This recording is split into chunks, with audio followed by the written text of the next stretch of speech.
Hello fierce, আসসালামু আলাইকুম। কৃষি পরিবারের পক্ষ থেকে আপনাদের সবাইকে জানাচ্ছি আন্তরিক শুভেচ্ছা এবং অভিনন্দন। ফিয়ার্স, আজকে আমি আপনাদেরকে জানাবো ফুল সানলাইটে কী কী শাকসবজি চাষ করতে পারবেন। তবে চলুন ফিয়ার্স, মূল ভিডিওতে চলে যাই। সারাদিন রোদ পায় এমন জায়গায় আপনারা মিষ্টি কুমড়াটা চাষ করতে পারেন। দেখুন ফিয়ার্স, আমি নিজেও এই জায়গায় মিষ্টি কুমড়াটা চাষ করতেছি। আমি যেই জায়গায় মিষ্টি কুমড়া গাছগুলো লাগিয়ে দিয়েছি সেই জায়গায় সারাদিনই রোদ পায়।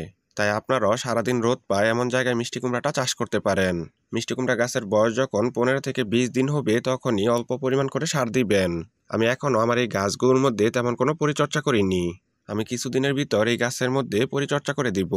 সারাদিন আলো পায় এমন জায়গায় আপনারা 12 মাসি লাউটাও চাষ করতে পারেন। দেখুন বিয়ার্স, আমি নিজেও এই জায়গায় লাউটা চাষ করতেছি। আর আমার এই জমিতে সারাদিনই রোদ পায়। আমি এখন এই লাউ গাছে তেমন কোনো পরিচর্যা করিনি। আমি কিছুদিনের মাঝে এই লাউ গাছের মধ্যে পরিচর্যা করে দিব।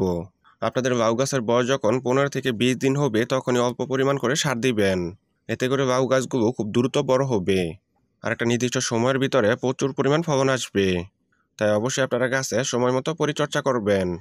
ভালো ফলন নিশ্চিত করতে অবশ্যই একটা নির্দিষ্ট সময় পর গাছে মাচা দিবেন। ফিয়ার্স, আপনারা ফুল সানলাইটে চাল কুমড়াটা চাষ করতে পারবেন। এখানে আমি ফুল সানলাইটে টবের মধ্যে চাল কুমড়াটা চাষ করতেছি। ফিয়ার্স, আপনারা টবে সিমেন্টের বস্তায় বাড়ির আঙিনায় চাল কুমড়াটা চাষ করতে পারেন। যে কোনো জাতের চাল কুমড়া চাষ করতে পারেন। তবে অবশ্যই ভালো পরিমাণ ফলন পেতে হাইব্রিড জাতের চাল কুমড়াটা চাষ করবেন। গাছের বয়স যখন 20 থেকে 25 দিন হবে তখন অল্প পরিমাণ করে জৈব সার দিবেন। এতে করে গাছগুলো খুব দ্রুত বড় হবে। আর একটা নির্দিষ্ট সময়ের ভিতরে প্রচুর পরিমাণ ফলন পাবেন। সারাদিন রোদ পায় এমন জায়গায় আপনারা ঝিঙ্গাটাও চাষ করতে পারেন। ঝিঙ্গা চাষ করা খুবই সহজ। আপনারা ঝিঙ্গা চাষ করার জন্য প্রথমে জমিটা খুব ভালো করে চাষ দিয়ে নেবেন। আপনারা ফুল সানলাইটে টবে সিমেন্টের বস্তায় অথবা বাড়ির আঙিনায়ও ঝিঙ্গাটা চাষ করতে পারেন। ভালো পরিমাণ ফলন পেতে এবং অল্প সময়ে ফলন পেতে অবশ্যই হাইব্রিড জাতের ঝিঙ্গাটা চাষ করবেন। গাছের বয়স যখন 20 থেকে 25 দিন হবে তখন অল্প পরিমাণ করে জৈব সার দিবেন। এতে করে গাছ খুব দ্রুত বড় হবে। আর একটা নির্দিষ্ট সময়ের ভিতরে ফলন আসতেও শুরু করবে। সারাদিন রোদ পায় এমন জায়গায় আপনারা চিচিঙ্গাটাও চাষ করতে পারেন। চিচিঙ্গা চাষ করার জন্য দোআঁশ থেকে বেবে দোআঁশ মাটি নির্বাচন করবেন। এই জায়গায় আমি চিচিঙ্গাটা চাষ করতেছি। গাছের বয়স 12 থেকে 15 দিন হলে অল্প পরিমাণ করে জৈব সার দিবেন। এতে গাছগুলো খুব দ্রুত বড় হবে। আর একটা নির্দিষ্ট সময়ের ভিতরে ফলনও আসতে শুরু করবে।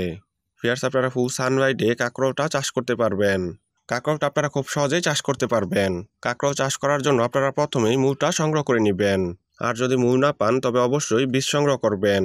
গাছের বয়স 10 থেকে 12 দিন হলে কিছু পরিমাণ জৈব সার দিবেন। গাছ যেন পর্যাপ্ত পরিমাণ বাইতে পারে সেই জন্য মাচাটাও দিয়ে দিবেন। সারাদিন রোদ পায় এমন জায়গায় আপনারা দুন্দুলটা চাষ করতে পারবেন। দুন্দুল চাষ করার জন্য অবশ্যই দোআঁশ থেকে বেবে দোআঁশ মাটি নির্বাচন করবেন। কেননা দোআঁশ থেকে বেবে দোআঁশ মাটিতে দুন্দুলের ভালো একটা ফলন পাওয়া যায়।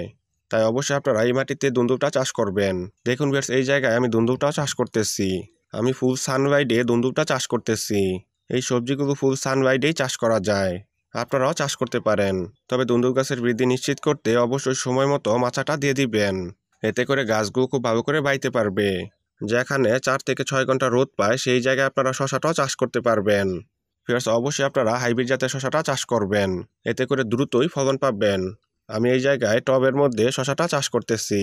আপনারা টবে সিমেন্টের বস্তায় বাড়ির আঙিনায় অথবা বাণিজ্যিকভাবে শশাটা চাষ করতে পারেন। আমি সাধারণত লাউ তীরের আলাবি জাতের শশাটা চাষ করি। এই জাতের শশা গাছ থেকে মাত্র 35 দিনের ভিতর ফলন পাওয়া যায়। যেখানে সারাদিন রোদ পায় সেই জায়গায় আপনারা বরবটিটাও চাষ করতে পারবেন। বরবটি চাষ করা খুবই সহজ। খুব সহজে আপনারা বরবটিটা চাষ করতে পারবেন। দেখুন ভিউয়ার্স, আমি জমিতে এখানে বরবটিটা চাষ করতেছি। আপনারা টবে সিমেন্টের বস্তায় বাড়ির আঙিনায় বরবটিটা চাষ করতে পারেন।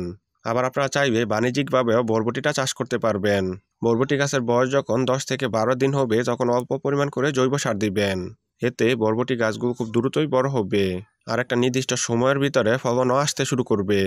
ফুল সানলাইটে আপনারা বিলাতি ধনিয়াটা চাষ করতে পারেন। আপনারা টবে সিমেন্টের বস্তায় বাড়ির আঙিনায় অথবা বাণিজ্যিকভাবে ধনিয়া পাতা চাষ করতে পারেন। ধনিয়া পাতা চাষ করতে খুবই অল্প সময় প্রয়োজন পড়ে। তাই অবশ্যই আপনারা ধনিয়া পাতাটা চাষ করবেন। ফিয়ার্স, আপনারা এই সকল শাকসবজিগুলো ফুল সানলাইটে চাষ করতে পারেন। সারাদিন রোদ পায় এমন জায়গায় আপনারা এই শাকসবজিগুলো চাষ করবেন। অথবা 4 থেকে 5 ঘন্টা রোদ পায় এমন জায়গায় ওই সবজিগুলো চাষ করতে পারবেন। ফিয়ার্স, আশা করি আপনাদেরকে বোঝাতে পেরেছি যে কী শাকসবজি চাষ করবেন। তো ফিয়ার্স, এই ছিল আমার আজকের ভিডিও। শাকসবজি চাষ সম্পর্কে যদি আপনাদের কোনো মতামত জানার থাকে তবে অবশ্যই কমেন্ট বক্সে কমেন্ট করবেন। আমি সাধ্যমতো চেষ্টা করব আপনাদের প্রত্যেকটা কমেন্টের উত্তর দিতে। আপনারা চাইলে আমাদের ফেসবুক পেজও যুক্ত হতে পারেন। আমাদের ফেসবুক পেজের নাম হচ্ছে কৃষি পরিবার। আমার এই ভিডিওটা যদি আপনাদের কাছে ভালো লেগে থাকে তবে অবশ্যই লাইক, কমেন্ট এবং শেয়ার করবেন। আর নতুন নতুন সুন্দর সুন্দর কৃষিভিত্তিক ভিডিও পেতে অবশ্যই কৃষি পরিবারের সাথে থাকবেন। সবাই ভালো থাকবেন, সুস্থ থাকবেন এই কামনা করে আজকের মতো বিদায় নিচ্ছি। দেখা হয়ে যাবে আগামী কোনো নতুন ভিডিওতে। আসসালামু আলাইকুম।